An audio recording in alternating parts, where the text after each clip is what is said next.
Welcome, everyone, to another episode of the CBL X's and O's podcast for season 2023.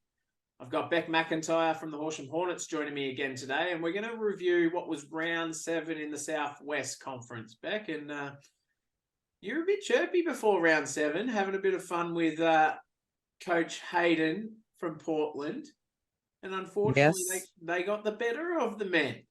they did. Well, it was actually Hayden himself that single-handedly got the better of the men. I think he had 4 or 5 threes coming off the bench, and I believe it might have been his first game. So he was literally the difference for us, I think. And yeah, he got one up. He lives to fight another day with a 1-0. So yeah, I'll be looking forward to the rematch when they come over to Horsham. But yeah, Portland were just too good. They were just too good on the night, and they deserve to come out winners. 8-point victors, the Coasters, and obviously Coach Hayden shooting 17 points. You do mention he's the difference, and maybe there's a bit of revenge to occur when Portland come across to Horsham to come into the nest and take on you guys. Absolutely. I think Hayden even said it actually in his after game speech. He probably wasn't looking forward to coming back over to play in Horsham. But look, I think in reflection, it was good for our boys to have the loss. It's not always ideal going undefeated at any point, as we know. So they regrouped and, obviously had a look at where they needed to be for the Sunday game. And they were, which we'll talk about, but they were able to get the win on the board there. But they really were able to have a look at some things and some exposures that they were making, and Coach Bembo was able to fix some of that stuff. And yeah, they'll look forward to now stepping into some growing and getting better at some things. And then yeah, we've played everyone now, so I think everyone's played everyone in this league. So we've got a really good look at where everyone sits, and depending on what happens with this ladder, but yeah, she's going to be pretty tight, I think, come the end of the season. Coach Hayden, take your hat off. You've there's no more undefeated teams in the Southwest, thanks to you. So, do we Yeah, give him a thanks to single-handedly shout out, Coach Hayden. Shout out to Coach Hayden, single-handedly defeating the Horsham Hornets. Warrnambool hosted Millicent and the men on Saturday night, and they ran out with a nice, convincing 22-point win. That's a good win for the Seahawks. Yeah, absolutely. I noticed some of the South Australian teams I think were pretty lean, as we know, because they had the under 16, under 18 tryouts for the state team. So a lot of the Millicent Mount Gambier, I think men and women teams have got juniors. So their best juniors were off at tryout. So I think that potentially impacted. But I mean, having a look at the score, there's probably not much else you can do when you've got, Jack still shot 35 points. It just didn't have much around him. So it doesn't look like there was probably much more that he could have personally done. But then you've got your next one at Matt Black at 10 and then Kate at 6. So, she starts to get pretty lean down the line when you look at that. And yeah, unfortunately, probably just couldn't quite carry that team on his back by himself. Yeah, you mentioned South Australia teams, and Mount Gambier hosted Colac in Mount Gambier in conjunction with their tournament. And a similar thing here, but Tom Daly shot 48 points. And then, the next scorer, Toby DeWitt, with 13. So they obviously were missing a bit of star power. Yeah, absolutely. I mean, for one person single-handedly to score 48 points, which is over 60% of their score or whatever it was, like, that's insane. And yeah, shows the quality of player he is, though, obviously, right, in coming into the CBL. So I mean, if he's going to put the boots on a little bit more, I think it's going to get quite interesting, this men's competition, because, even if you're playing against a team and you can't stop him and he still scores 48, like, I think that's going to set them up to get some wins on the board, I'd imagine. So yeah, and they are sitting third on the ladder at the minute. So yeah, could be interesting. Tends to be the home games though that he plays. I'm not sure if he's maybe not in a traveling team, but yeah, time will tell to see what happens there. And then on Sunday, Terang welcomed Ararat into Terang, and Riley Hutchins shooting 26 points for the Tornadoes was the difference, I guess, when they run out 25-point victors. Oh yeah, look, I mean, this is a good win for Terang, and it just does stamp them in to be, that they are still a threat, and they can knock off some of these games quietly over the next, 4 to 6 games, and who knows where they could potentially push. especially if Millicent might lose a couple of quiet ones on the side as well. So, I think Terang are always the underdogs, but then can always just come over the line. And I know they had a good win against Horsham late in the season last year, so you can just never write them off, and they keep fighting. And they've got like 4 or 5 people shooting over 10 points, so they've got the depth, which I think has really helped them in this case. And then Millicent were able to turn it around on Sunday when they welcomed Colac into Millicent, and Jack Haggart shooting 29 points went a long way for the Magic to get that win. Yeah, look, I mean, he's only had 60, 70 points for the weekend. So he's had a big weekend again. And it looks like, Colac just, they've got Liam. We actually ran into Liam at the Hamilton on the way home yesterday. We all stopped to get Macca's, and he was kind of walking very slowly into the Macca's restaurant, and he just was like, "Oh, you can't half tell that we've all played basketball." So that was a bit funny to see them on the way home. They were coming from Millicent to Colac. We were going from Warrnambool to Horsham. So, but yeah, just again the same. Doesn't look like he had much support, unfortunately. But yeah, have done a good job to still probably compete, I would imagine, at this stage. And then Horsham travelled across to take on the Seahawks on Sunday afternoon, and they ran out, just under 15-point victors, which is a good win. And Aussie McKenzie, obviously shooting 27, is back to his form that we know him for. Yeah, look, I mean, he's been in really good form, obviously, for this whole season, but the score doesn't indicate the game, because it was very, very close right up until, towards second half, they stuck right with them. Warrnambool kept coming back. So Horsham weren't actually able to really run away with it until probably heading into the last. The big improvement for us was Mitch Martin coming out and getting back to his career form with 23 points. So he's been a bit of a miss on the scoreboard as such heading in. So if we can get him consistently back in shooting that 20 plus points, then we are a much harder team. We look better when they push the ball up the floor, which they started to do again yesterday. So it's always exciting to see when they play that brand of basketball. But I mean, goodness, Warrnambool had some really good. Adam Lawson, he single-handedly just about kept them in the game. He had 19 points, but yeah, he was driving to the rim. No one could really stop him a lot of the time. So I thought he played really well. And they have some really good strong juniors. So all in all, it was a really good competitive game up until just the last kind of 10 minutes where Horsham were able to chip away a bit. But yeah, Warrnambool has a lot to like about their team, and I think they'll probably get a few more wins on the board by the end of the season. Let's have a look at the ladder, and Horsham still on top. As much as they lost a game on the weekend, they're still on top with a 7-1 record. But biting at their heels is Portland with a 5-2 record. Third, Mount Gambier, 4-2.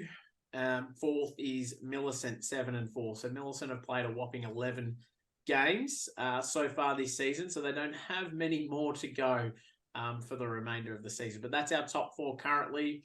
Then we're followed by Warrnambool with a 3-4 record, Ararat 2-4, Terang 2-5, and then Colac and Hamilton round out the bottom of the ladder, both with a 1-5 record. So that's how the men's ladder looks after round 7. And it's starting to take a little bit of shape, but there's still, again, a lot of games still to go.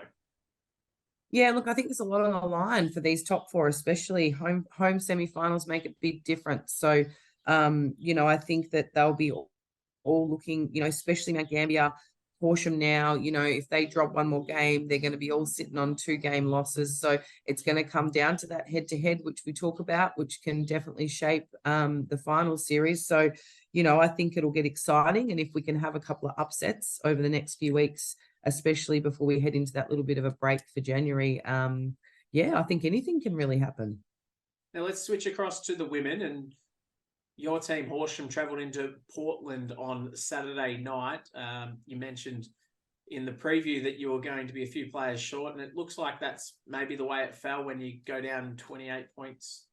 Yeah, look, we only had 6 players, so we unluckily got 2 fouled out going into the last quarter. So we actually held them pretty well. I was pretty happy with most of the game. For the 3 quarters, we were quite competitive, and it was around that 10 to 13 point section, which, you know, we were probably never really looking where we could have been in a position to win the game, but we were definitely holding that scoreline well. And then, yeah, a little bit of a full court press with 4 players for the last kind of 8 minutes of the last quarter really just isolated that score. So I'd say that that's a bit of a synthetic score for sure, because it was more like a 10-point game. But my girls did pretty well with 4 players out there trying to, you know, push, and I couldn't use my timeout. I used my timeouts and, you know, as much as I could, but unfortunately they were pretty puffed by the end of that game. But look, you know, in true Hornet spirit, held their head up and fought till the end. So, you know, I was very happy with where they're at. And I think when we bring Portland back over to Horsham, I definitely will be practicing my full court press, I reckon, with a full team. So we might do a bit of that training so that we can just sharpen up those skills, so that when Portland comes back over in front of 400 people, we might be able to see how we might roll with that. But yeah, no, look, they did the best they could with what we had, that's for sure. And Warrnambool were meant to host Millicent, but unfortunately late last week we had the phone call come in from Millicent and they didn't have enough players for this weekend, maybe because we had Mount Gambier tournament, we had state tryouts, we had a few things. So unfortunately they had to forfeit that game, which saw, you know, the Mermaids take a win, which they'll be happy with, and it pops them on top of the table. We then, Saturday night, Mount Gambier were hosting Colac. Ran out, what's that, just under 50-point victors, and Ava Collins shooting 22. They must have obviously had a few scorers in that game if Ava Collins is top scoring with 22 for them. Yeah, it looks like they had, what, 1, 2, 3 over 10 points. Olivia Wormwood, that's probably her best game, I think, this season so far. So she's looking like she's starting to get back to her best. The Horrigan sisters, they're good players. So, you know, they've contributed on the board as well. But yeah, looks like they've had a really quite solid win over there, and hopefully that was in front of a bit of a crowd with their home tournament. And yeah, they were able to get over quite significantly there.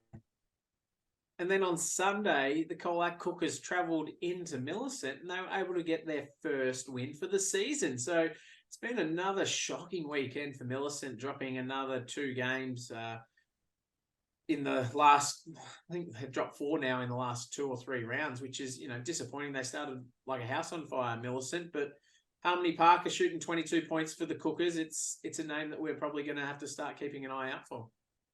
Yeah, absolutely. Harmony's a great young player. So how exciting for Colac to win their first game. I think, you know, we've talked about that with them over the course of the season, is that they've got, you know, they've got lots of potential, especially moving forward into the next few years. So, you know, for them to get that, I can imagine that would have been massive for them. And, you know, to have those young girls contributing so early on the scoreboard, it's a really bright future for Colac there. And yeah, look, I think that they don't give up and they give you an absolute crack. So, I mean, Poppy Venn was still shooting 23 points for Millicent, and you know, you've got Mia Gibbs, she's guys, but she still had 17. So Haggett 19. So, you know, it's not like it looked like there was anything that potentially Millicent might have done wrong. So yeah, it's a credit to Colac, and you know, they just need to keep pushing themselves through to that end of the season. And I reckon you might hopefully see a few more upsets, I reckon.